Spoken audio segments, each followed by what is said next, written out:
Students very short process একদম সহজ করে ভাবো জেনপাস ইউজি 2024 একদম আপকামিং সামনে চলে এসেছে তার জন্য আমাকে প্রত্যেকটা চ্যাপ্টারের প্রত্যেকটা অংশ কিন্তু চোখ বুলিয়ে চলে যেতে হবে তবে কিন্তু কেমিস্ট্রিতে 20টা অ্যান্সার করতে পারবে একদম 2000% গ্যারান্টি বলছি ওইভাবে চোখ নিয়ে দেখো তাহলে সবকটা কোশ্চেন অ্যাটেন্ড করতে পারবে তো আজকে একটা চ্যাপ্টার নিয়ে আমি আলোচনা করছি যেটা হচ্ছে বেসিক কনসেপ্ট অফ কেমিস্ট্রি রসায়নের প্রাথমিক ধারণা এই চ্যাপ্টারের কোন কোন অংশগুলো তোমাদের পড়তে হবে এবং সেটা করলে পুরোপুরি কমন পাবে সেই নিয়ে আলোচনা 5টা টপিক একটু ভালো করে দেখে যেতে হবে প্রথম তোমাকে মূল কনসেপ্ট সম্পর্কে ধারণা নিতে হবে দেখো একটা কথা বলি তোমাদের তোমরা মোটামুটি জানো এলিমেন্ট মানে মৌল আর যৌগ দেখো হাইড্রোজেন একটা মৌল অক্সিজেন একটা মৌল কিন্তু CO2 একটা যৌগ NH3 একটা যৌগ তাই না এই মৌল ভাবো এটা এই যে H2 এর আণবিক গুরুত্ব কত 1 × 2 মানে 2 অক্সিজেন আণবিক গুরুত্ব কত 16 × 2 মানে কত 32 কিন্তু আমি যদি বলি হাইড্রোজেন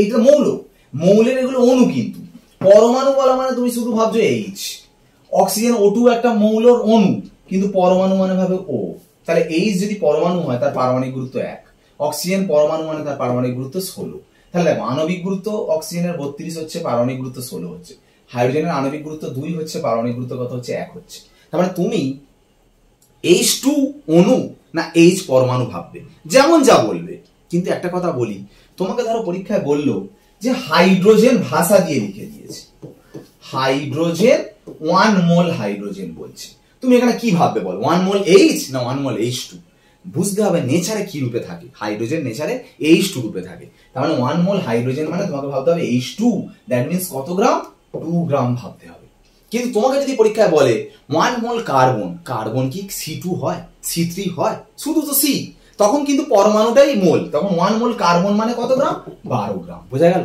কিন্তু তোমাকে বলি প্রত্যেকটা মৌলের পারমাণবিক গুরুত্ব কিন্তু জানতে হবে কার্বনের 12 অক্সিজেনের 16 ফ্লোরিনের 19 হিলিয়ামের 4 এরকম যেগুলো কমন গুলো যেগুলো আছে সেইগুলো সম্পর্কে কিন্তু আইডিয়া রাখতে হবে এবার তোমাকে একটা জিনিস ভাবতে হবে 1 মোল সে পরমাণু হোক অণু হোক আয়ন হোক তার মধ্যে কতগুলো অণু বা পরমাণু বা আয়ন থাকবে অ্যাভোগাড্রো নাম্বার মানে 1 মোল যা কিছু সে পরমাণু হলে পরমাণু থাকবে অণু হলে অণু থাকবে আয়ন থাকলে আয়ন থাকবে 1 মোল যা কিছুর মধ্যে পরমাণু হোক অণু হোক আয়ন হোক কতগুলো থাকে অ্যাভোগাড্রো নাম্বার আর এই 1 মোল যা কিছুর এসটিপি তে কত আয়তন হয় 22.4 লিটার এটা তোমাকে মাথায় রাখতে হবে তাহলে তোমাকে একটা জিনিস ভাবতে হবে যে তোমায় কোশ্চেন কিরকম দিতে পারে দেখো ধরো তোমাকে বললো সব থেকে বেশি সংখ্যক অণু কোনটাতে আছে তোমাকে দিল 1 গ্রাম অক্সিজেন বলে একটা অপশন দিল একটা দিল 1 গ্রাম হাইড্রোজেন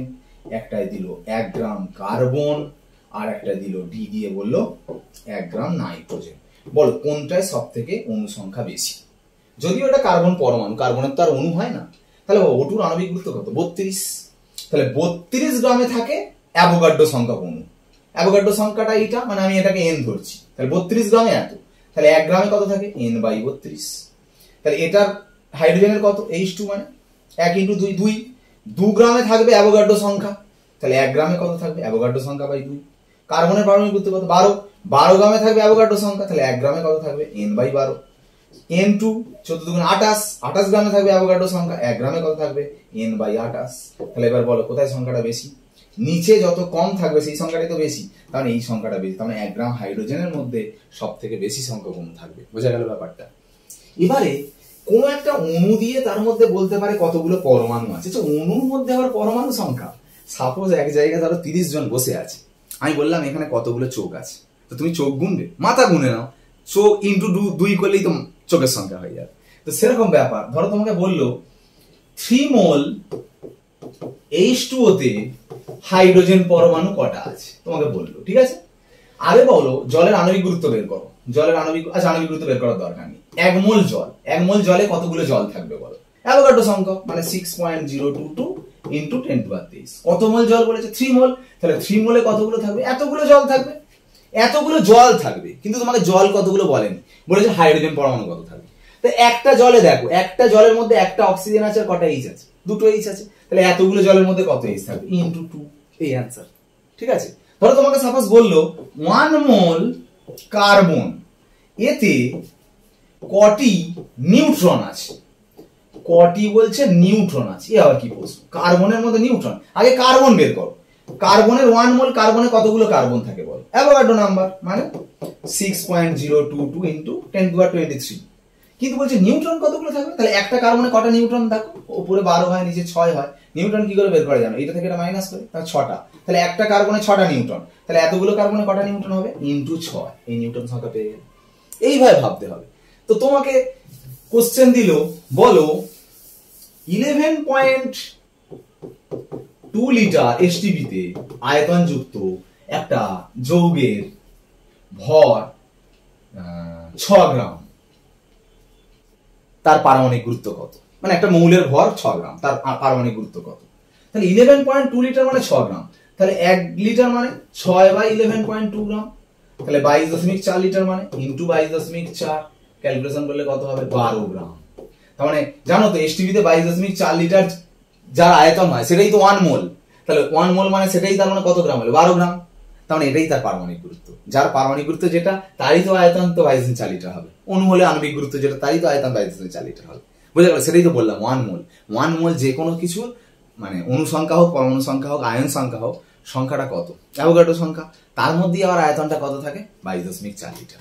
এইটা সম্পর্কে জানতে হবে। দেখো এবার আমি একটা জিনিস বলি, পার্সেন্টেজ কম্পোজিশন দিয়ে কোশ্চেন থাকতে পারে। সাপোজ আমি তোমাকে বললাম গ্লুকোজ C6H12O6, এর মধ্যে কার্বনের পার্সেন্টেজ কত? কার্বন এখানে কটা আছে? 6টা, তাহলে 12 ইন্টু 6 ওপরে বসবে, নিচে বসবে 12 ইন্টু 6, হাইড্রোজেনের 1 ইন্টু 12 আর 16 ইন্টু 6 ইন্টু 100%। এটা ক্যালকুলেশন করলে যেটা হবে সেটা হচ্ছে কার্বনের পার্সেন্ট কম্পোজিশন। এইভাবে পার্সেন্ট কম্পোজিশন বের করে। ঠিক আছে, নেক্সট ইকুইভ্যালেন্ট ওয়েট, তুল্যাঙ্ক ভার নিয়ে তোমাকে ভাবতে হবে, খুব ইম্পর্টেন্ট টপিক। তো দেখো তুল্যাঙ্ক ভার মৌল আর যৌগের জন্য আলাদা। মৌলের জন্য তুল্যাঙ্ক ভারের সংজ্ঞা হচ্ছে পারমাণবিক গুরুত্ব বাই যোজ্যতা। যদি বলি হাইড্রোজেন, হাইড্রোজেনের ইকুইভ্যালেন্ট ওয়েট, হাইড্রোজেনের পারমাণবিক গুরুত্ব 1, যোজ্যতা 1 মানে 1 হবে। যদি বলা হয় অক্সিজেনের পারমাণবিক গুরুত্ব 16, যোজ্যতা 2 মানে হবে 8।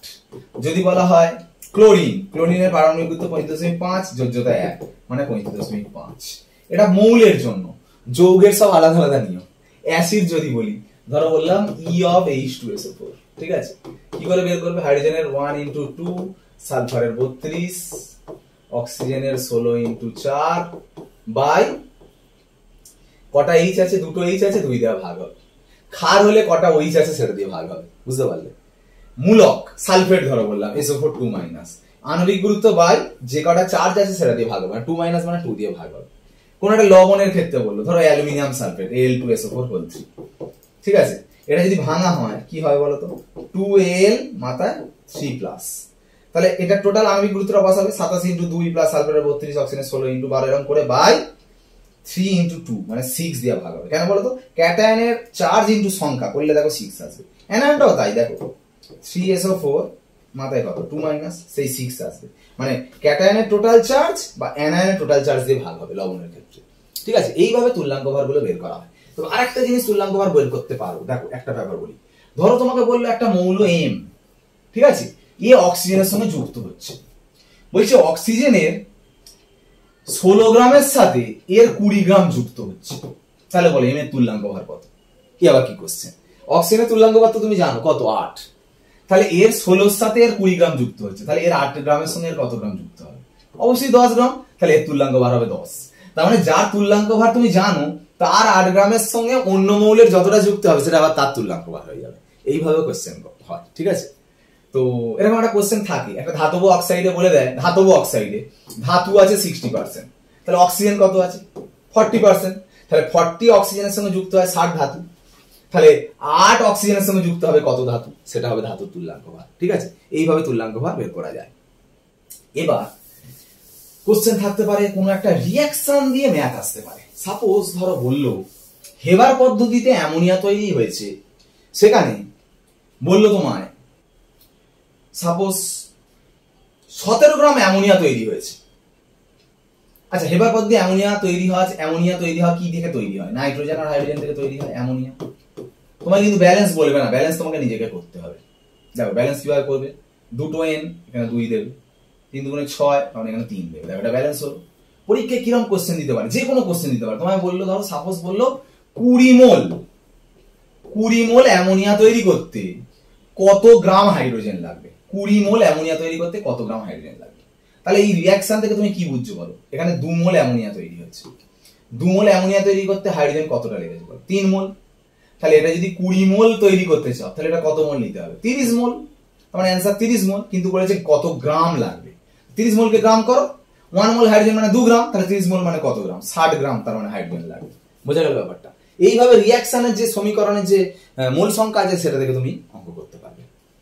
আর একটা পার্ট, একটা টপিক তুমি করতে পারো, যেটা হচ্ছে এম্পিরিক্যাল ফর্মুলা, মানে স্থূল সংকেত, আণবিক সংকেত। দেখো একটা কথা বলি, ধরো একটা যৌগ বলে দিয়েছে কার্বন, হাইড্রোজেন, অক্সিজেন, বুঝলে তো? দিয়ে কার্বনের একটা পার্সেন্টেজ বলে দিয়েছে, যাও একটা পার্সেন্টেজ বলে দিয়েছে, হাইড্রোজেনের একটা পার্সেন্টেজ বলে দিয়েছে, অক্সিজেনের একটা পার্সেন্টেজ বলে দিয়েছে। মনে রাখবে যে পার্সেন্টেজটা বলে দিয়েছে, আমি সংখ্যাগুলো আমি ওইভাবে বলছি না, কারণ ওই এক্সাক্ট তো আসবে না, আমি তো মন থেকে দিচ্ছি। তো যাও একটা পার্সেন্টেজ বলে দিয়েছে, তুমি দিয়ে বলবে এর স্থূল সংকেত কি হবে। কি করে স্থূল সংকেত বের করবে? শোনো, যে পার্সেন্টেজটা বলে দেবে সেটা বাই এর পারমাণবিক গুরুত্ব বের করবে। মানে ওয়াই যেটা পার্সেন্টেজ বলে দেবে এর পারমাণবিক গুরুত্ব 1, জেড যে পার্সেন্টেজটা বলে দেবে সেইটা বাই অক্সিজেনের পারমাণবিক গুরুত্ব 16 করে দেখবে। এটা যেটা বেরোবে সেটা নাম বেরোবে 1:2, 2:1 বেরোবে। মানে এগুলো তো একটা সংখ্যা, আমি যেমন XYZ ধরেছি ওটা সংখ্যা বেরোবে, 1:2, 2:1 বেরোবে। বেরোলে কি লিখবে? স্থূল সংকেত CH2O, কারণ একটা C, দুটো H, একটা O, এটা স্থূল সংকেত। আণবিক সংকেত কি হবে? CH2O হোল N, ঠিক আছে? দেখো তার মানে কি হবে, এবার এর আণবিক গুরুত্ব যদি তুমি বের করো, এটা অ্যান্সার বেরিয়ে গেছে CH2O, এরকম অপশন থাকবে তার মধ্যে অ্যান্সার। যদি এবার আণবিক সংকেত বের করতে চাও, আণবিক সংকেত দিয়ে কোশ্চেন আসতে পারে, এটা স্থূল সংকেত, আণবিক সংকেত এটা। তো কার্বনের 12 × N, হাইড্রোজেনের দেখো 1 × 2N, প্লাস অক্সিজেনের 16 × N, কত হচ্ছে বলো? 12, তাহলে 14, 16, 30 N। ধরো সাপোজ আণবিক গুরুত্ব বলে দিয়েছে 180, তার মানে 30 N সমান কি বলা যায়? 180। তাহলে N সমান কত? 6। তাহলে N এর মান যদি এখানে 6 বসিয়ে দাও তাহলে হবে C6H12O6। তাহলে দেখো এটা কি? একটা গ্লুকোজ। তাহলে এটা আণবিক সংকেত। স্থূল সংকেত কি? স্থূল সংকেত মানে এই মিনিমামটা করছো, 6 1 কে 6, 6 2 × 12, 6 1 কে 6, এটা CH2O। আণবিক সংকেত মানে CH2O হোল N, যেখানে N এর মানটা 6 বেরোলো ওই জন্য গ্লুকোজ পেলো। বুঝা গেল? এইভাবে তুমি অঙ্ক করতে পারো। তো এই বিষয়, তো এই বেসিক কনসেপ্ট অফ কেমিস্ট্রির এই কটার বাইরে কিন্তু আর কোনো কোশ্চেন আসবে না। এইগুলো প্রত্যেকটা দেখে দেখে চলে যেতে হবে। কোন চ্যাপ্টারের কোন কোন জায়গাগুলো কিভাবে দেখে যাবো, এইটাই হয় তোমার টেকনিক, এটাই তোমার আর্ট। কারণ ম্যাক্সিমাম এন্ট্রান্সে কি হয়, মেন সবার সব জানা, বলবে সব সহজ প্রশ্ন এসছে, আমি পারিনি। তার কারণ কি? তার কারণ হচ্ছে একটাই, যে আমি সব চ্যাপ্টার দেখে যেতে পারিনি, এতগুলো 11 12 এর চ্যাপ্টার। তাহলে তোমাকে সেইভাবে দেখো, আমি কতক্ষণের মধ্যে এই ভিডিওটার এই ক্লাসে আমি সবকটা টপিক নিয়ে আলোচনা করলাম, তোমাকেও বইটা কিন্তু ওরকম ভাবে দেখে দেখে চলে যেতে হবে, প্রত্যেকটা চ্যাপ্টার, প্রত্যেকটা টপিক। তবেই কিন্তু গিয়ে তুমি 20টা অ্যান্সার করতে পারবে কেমিস্ট্রিতে, 20 তে 20। ঠিক আছে? অ্যান্সার করতে চাইলে চ্যানেলে ফোকাস রাখো, এবং অবশ্যই চ্যানেলটা সাবস্ক্রাইব করো, অবশ্যই ভিডিওগুলো দেখো। পরের দিন আবার আসবো অন্য একটা ক্লাসের অন্য একটা ভেরি ভেরি ইম্পর্টেন্ট চ্যাপ্টার, পুরো চ্যাপ্টারটা এইভাবে করাবো। ওকে, আজকের ক্লাস এখানে শেষ করলাম, ভাই।